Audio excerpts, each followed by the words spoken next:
नमस्कार दोस्तों, स्वागत है आपका कॉमर्स ज्ञान में। तो आज का हमारा टॉपिक है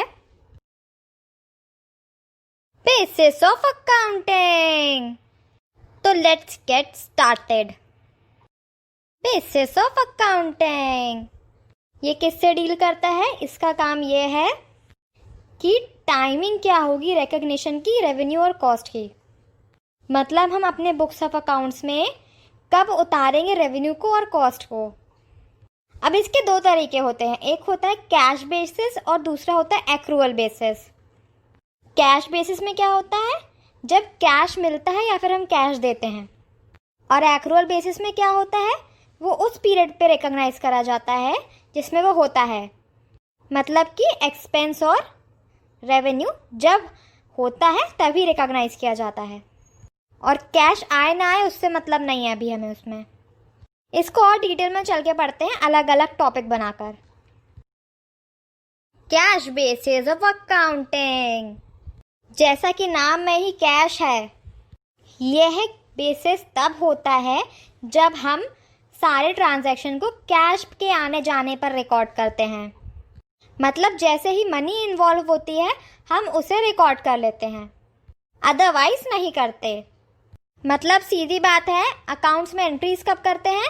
जब हम कैश हमें जब मिल जाता है या फिर कैश हम किसी को दे देते हैं। ये बहुत सिंपल सा अप्रोच है, इसमें कुछ भी नहीं दिमाग लगाना है, क्योंकि बस क्या है, पैसा आया चलो लिख दो, पैसा गया है चलो भाई ये भी लिख दो। पर ये सिस्टम एक बहुत बड़े कॉन्सेप्ट को लैक करता है। देखो ये कौन सा कॉन्सेप्ट फॉलो नहीं कर रहा है? ये मैचिंग कॉन्सेप्ट फॉलो नहीं कर रहा है। मैचिंग कॉन्सेप्ट क्या होता है? रेवेन्यू और कॉस्ट को मैच करना सेम पीरियड की। मैचिंग कॉन्सेप्ट अगर डिटेल में पढ़ना हो तो उसका डिस्क्रिप्शन डाल दिया है लिंक में, और एक प्लेलिस्ट भी बनी हुई है बेसिक कॉन्सेप्ट्स की, तो आप जाके पढ़ सकते हैं।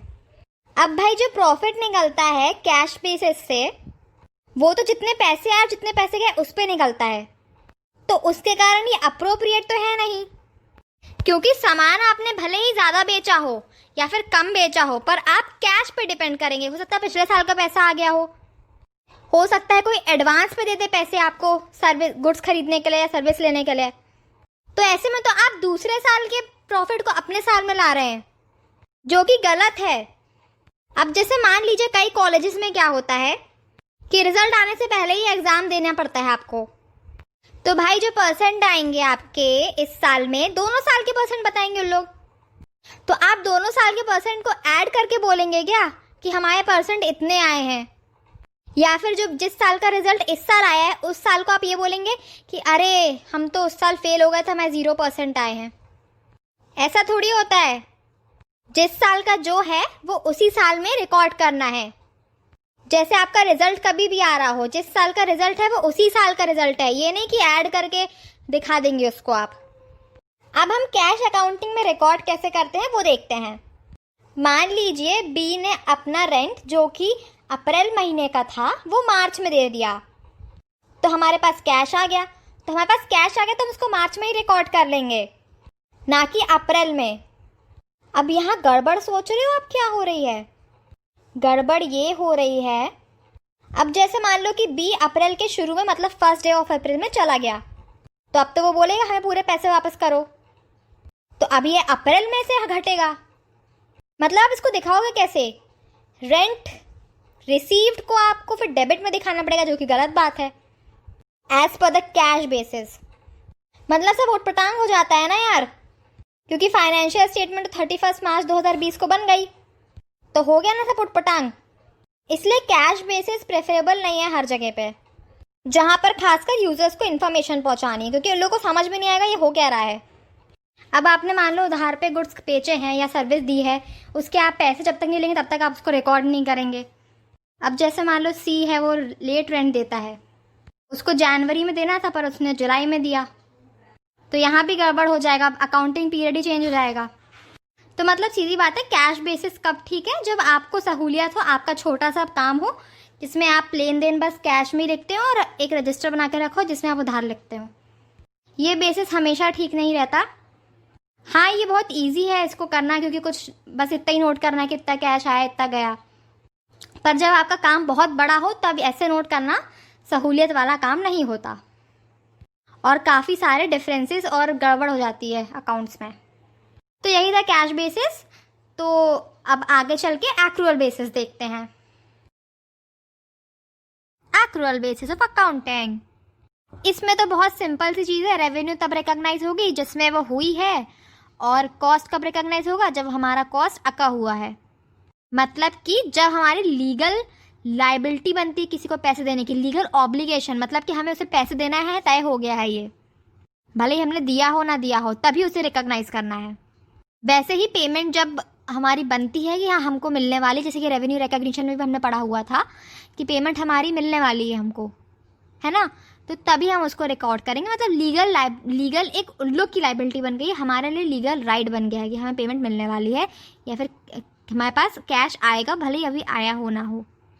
अगर आपने रेवेन्यू रिकॉग्निशन की वीडियो देखी है तो उसमें अपन ने ये भी पढ़ा था कि कैश बेसिस कब ठीक रहता है, मतलब कि रेवेन्यू रिकॉग्निशन कब अप्लाई नहीं होता, तो आप उसको जाके पढ़ लीजिएगा, उसका डिस्क्रिप्शन में लिंक डाला है। अब एक्रूअल बेसिस के साथ तो सिंपल है, जब अकर हो रहा है, जब तिथि है उसकी, तभी हमने उसको रिकॉर्ड किया है। तो भाई ये मैचिंग कॉन्सेप्ट को भी फॉलो कर रहा है, और प्रॉफिट जो है वो सही निकल रहा है। मतलब जिस साल का पेमेंट है, जिस साल का रिसिट है, वो उसी साल रिकॉर्ड हो रहा है, ना कि जब उसका कैश आ रहा है तब।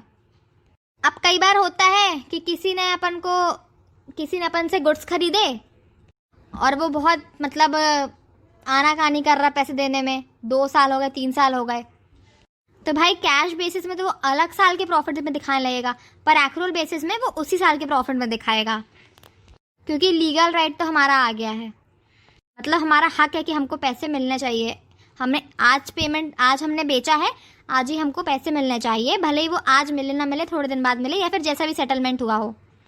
अब जो रॉ मटेरियल कंज्यूम हुए हैं वही कॉस्ट ऑफ गुड्स में हम डालते हैं, कॉस्ट ऑफ गुड्स सोल्ड में। मतलब जो गुड्स हमने बेचे हैं उनकी कीमत क्या थी, तो उनकी कीमत तो भाई वही हुई होगी ना जितना हमने सामान लगाया है उस पर, और कुछ जो भी एक्स्ट्रा खर्चे हुए हैं, ना कि उतनी कि हमने पूरा रॉ मटेरियल खरीदा जितने का। रॉ मटेरियल कच्चा माल होता है। अब हम इसका एक एग्जांपल समझते तो अच्छे से समझ में आएगा। अब मान लो हमारा काम है सोफ़ा बनाने का, हमने 5,000 रुपये की लकड़ी खरीदी, हमने एक सोफ़ा बनाया जिसमें हमने 2,000 रुपये का लकड़ी का यूज़ किया है, बाकी 3,000 रुपये की लकड़ी हमने यूज़ नहीं करी इस साल। तो जब हमने सोफ़ा बेचा 6,000 रुपये का, तो इसमें हम 2,000 रुपये लगाएंगे कॉस्ट, या फिर 5,000 रुपये लगाएंगे। एक्रूअल बेसिस के हिसाब से हम 2,000 रुपये लगाएंगे कॉस्ट मटेरियल की। क्यों? क्योंकि भाई हमने 2,000 के ही रॉ मटेरियल यूज़ करे हैं उसको बनाने के लिए, ना कि पूरे 5,000 के रॉ मटेरियल। अब मान लो आप लड्डू बना रहे हैं, तो लड्डू बनाने के लिए आपने 5 किलो शक्कर लाई, पर इस्तेमाल आपने 2 किलो ही करी, तो लड्डू बनाने के खर्चे में आप 2 किलो की शक्कर मानेंगे कि पूरे 5 किलो की? 2 किलो की ही ना, क्योंकि बाकी 3 किलो तो आप कहीं और यूज़ कर लेंगे। तो बस वही बात है, एक्रूअल क्या बोलता है कि जो जिसका खर्चा है, जो जिसका रेवेन्यू है, वही लिखना है। मैचिंग। एक और एग्जांपल वही है कि सेल हम गुड्स की कब रिकॉर्ड करते हैं, जब हमारा लीगल राइट बन जाता है कैश पाने का, ना कि तब जब हमें कैश मिलता है। अब आपने किसी को गुड्स बेचे हैं तो ऑब्वियसली आपका एक राइट, आपका हक है कि हाँ भैया पैसे लेने हैं इससे। अब भले ही वो बंदा आज दे, 10 साल बाद दे, 50 साल बाद दे, लेकिन हक तो आ गया आपका उसको पाने का। तो बस वही बात है। तो भाई सिंपल से हैं दोनों, कैश बेसिस और एक्रूअल बेसिस। कैश बेसिस में तब रिकॉर्ड करते हैं जब कैश आता है या मनी का कोई भी ट्रांजैक्शन होता है या जाता है कैश, और एक्रूअल में जब वो अकर होता है तभी रिकॉर्ड करते हैं। तो बहुत सिंपल सा कॉन्सेप्ट है। अगर कुछ समझ में ना आया हो तो कमेंट ज़रूर करिएगा, और वीडियो अच्छी लगी हो तो लाइक करिएगा, सब्सक्राइब भी करिएगा अगर नहीं किया है तो, अपने दोस्तों के साथ शेयर करिएगा ताकि ज्ञान और बढ़े। और हाँ, थैंक्स फॉर वॉचिंग।